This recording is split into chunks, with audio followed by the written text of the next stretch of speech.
పద్మశాలి మిత్రులారా అందరికీ నమస్తే. నేను మీ వాస లక్ష్మణ. మిత్రులారా మీరు కూడా ఒకసారి ఆలోచించండి. మేము చెప్పేది వాస్తవమే అని మీకు అనిపిస్తేనే ఒక పద్మశాలి బిడ్డగా మరో పద్మశాలి మిత్రునికి షేర్ చేయండి, లేకపోతే లేదు.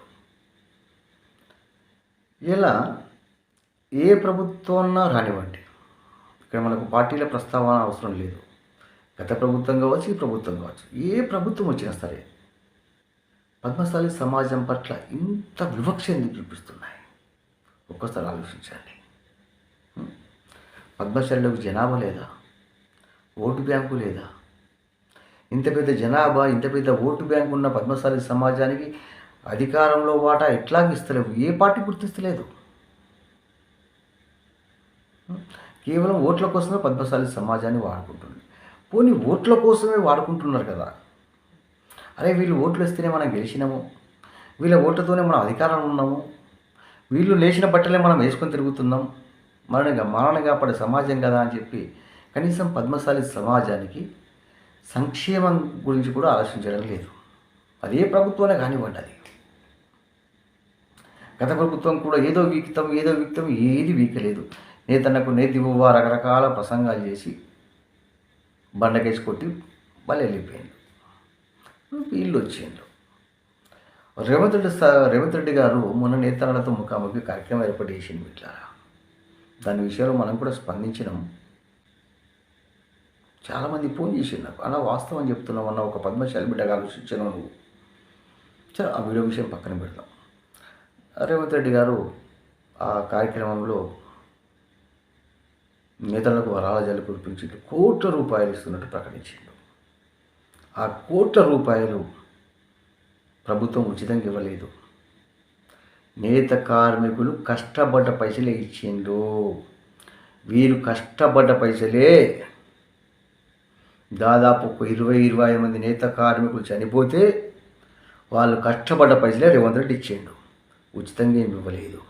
రుణమాఫీ ఉచితంగా 30 కోట్లు అని చెప్పిండు. ఈ 30 కోట్ల విషయం కూడా అవి కనిపిస్తే అంతే, మన జేబులోకి రావు. ఎందుకంటే మిత్రులారా, ఒక ఇద్దరు నేత కార్మికులు అతను ఫోన్లో మాట్లాడారు. ఆ 30 కోట్లు కూడా మాకెవరికి వచ్చేటివి కాదన్నా అన్నారు. వాళ్ళ పర్మిషన్ తీసుకొని వారు మాట్లాడిన వాయిస్ రికార్డు కూడా యూట్యూబ్లో పెట్టే ప్రయత్నం చేస్తారు. పోనీ 30 కోట్లు ఇచ్చిండే అనుకుందాం. మా నేత కార్మికులు అబద్ధం చెప్పిళ్ళు, నేను కూడా అబద్ధం చెబుతున్నా. ఆ 30 కోట్ల రుణమాఫీ చేసిండు అనుకుందాం. జనాభా ఎంత? మనం 40 లక్షలు అని చెప్తున్నాం. కానీ అగ్రవర్ణ పార్టీలు మన సంఖ్యను తక్కువ చూపిస్తున్నాయి. పోనీ కేసీఆర్ సకల జన సర్వే చేసింది కదా, ఆ సర్వే ప్రకారంగా చూసుకుందాం. 2014లో 12 నుంచి 15 లక్షల జనాభా చూపించింది కేసీఆర్. మరి ఇప్పుడు ఎంత అవుతుంది? 20 నుంచి 25 లక్షలు అవుతుంది. తక్కువ చూసుకుందాం మనం.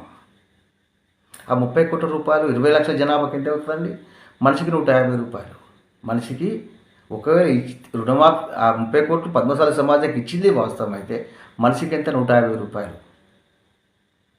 150 రూపాయలు. దానికి మనం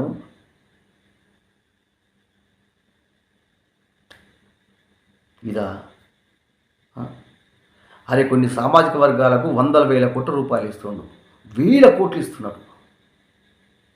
1000 కోట్ల రూపాయలు.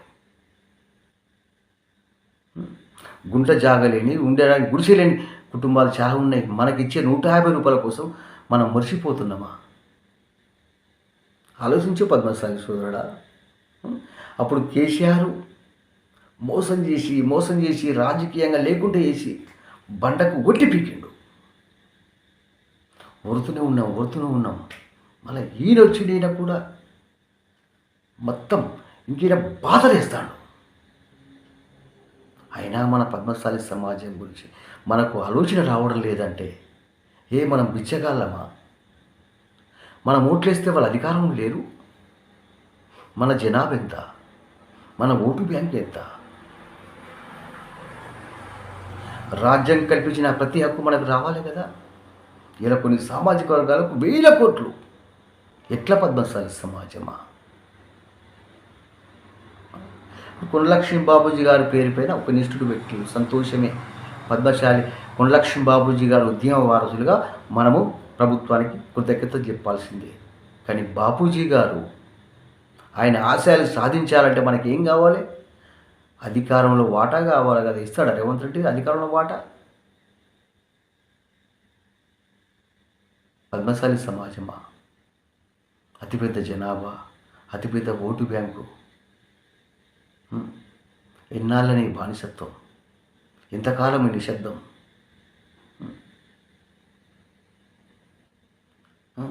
ఈ నిశ్శబ్దము, ఈ నిర్లక్ష్యము రేపటి భావితరాలకు శాపంగా మారుతుంది. పద్మశాలి సోదరుడా, ఆలోచించు. అరే, పోగు పోగు అతికేసి బట్టలు లేచిన వాళ్ళం, ఒక్కొక్క పోగును అతికేసి బట్టలు నేసి ప్రపంచ మానవాళికి మనుగడైన మనము. మరి మనము మన కోసం మనం ఏకమై హక్కులు సాధించుకునే శక్తి మనకు లేదా?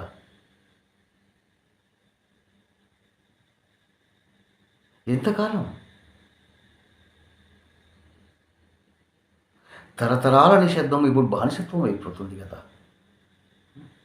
ఇప్పుడు ఇట్లే నిశ్శబ్దంగా ఉంటే రేపటి భావితరాలకు మనం ఏమిద్దాం? వారి భవిష్యత్తుకు మరణ శాసనం రాద్దామా మనమే? పద్మశాలిలో ఉనికైనటువంటి నేత పరిచయం మొత్తం కుప్పకూలిపోతుంది. ప్రభుత్వాలు మాత్రం బగల్బగలుగుతున్నాయి.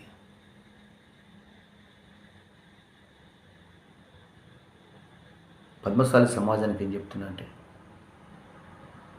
కొట్లాడాల్సింది, అప్పుడే హక్కులు వస్తాయి. ఏకం కావాల్సింది, అప్పుడే అధికారం వస్తుంది. లేకపోతే పద్మశాలి సమాజం రాజకీయాలు ఏమనుకుంటుందో తెలుసా? అరే వీళ్ళెంతరా, వీళ్ళ బతికెంతరా, ఏ చేతగానులు శాలులు బిచ్చకాలరా వీళ్ళు అన్నా సరే, మనకు ఆలోచన రాకపోతే మరి మనం పద్మశాలి బిడ్డగా పుట్టి ఎందుకు, పుట్టకపోతే ఎందుకు? ఆలోచించు పద్మశాలి సోదరుడా. నిశ్శబ్దంగా ఉండి బానిసత్వం వైపు వెళ్ళిపోదామా, లేక మన కోసం మనం కొట్లాడి పద్మశాలి సమాజాన్ని అగ్రభాగాన్ని తీసుకెళ్దామా అనేది పద్మశాలి పుట్టుక ఉంటే ప్రతి పద్మశాలి బిడ్డ ఆలోచించండి. జై పద్మశాలి. అట్లాగే పద్మశాలి కుల బాంధవులారా, Padmashali JS team channel Padmashali జాతి సంక్షేమం కోసం ఒక పద్మశాలి బిడ్డగా నిర్మాణం చేస్తున్నాం. మీ అందరి సపోర్ట్తోనే అందరు షేర్ చేయండి, సబ్స్క్రైబ్ చేయండి. పద్మశాలి కుల బాంధవులారా, మన ఐక్యత ఇక్కడ కనిపించాలి, మన సంఖ్యాబలం ఇక్కడ కనిపించాలి. ప్రతి పద్మశాలి సోదరులు సబ్స్క్రైబ్ చేయండి. అట్లాగే మీ సపోర్ట్ కూడా నుంచి వింటారా? మీ సపోర్ట్ ఉంటే పద్మశాలి సమాజం కోసం ఎంతకైనా కొట్లాడేందుకు ఒక పద్మశాలి బిడ్డగా సిద్ధంగా ఉన్నాం. జై పద్మశాలి.